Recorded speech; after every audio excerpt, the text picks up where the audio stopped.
A diesel particulate filter, or DPF, is a part of every diesel engine.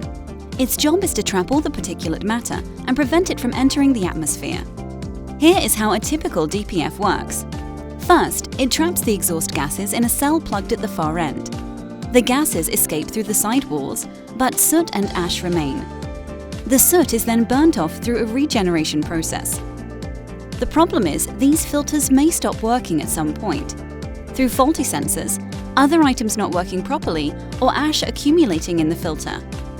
A signal that your DPF is blocked may be a dashboard light turning on or loss of power. The best way to clean the filter is to remove it from the vehicle and then use the DPF center's cleaning process using the FH2 cleaning machine. The biggest advantage of our DPF FH2 cleaning machine is that it cleans both the ash and the soot. The entire process won't take more than an hour, and the flow test after cleaning will ensure everything works perfectly.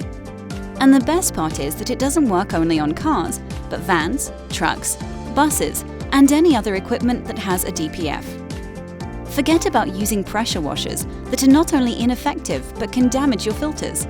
Find the nearest distributor and learn more about this sophisticated, off-vehicle cleaning process that will restore filters to a virtually new condition. Thank you for watching our video. We hope to see you again soon. Any questions, please contact us at www.dpfcenter.com for the UK and www.ffsolution.org for any other country.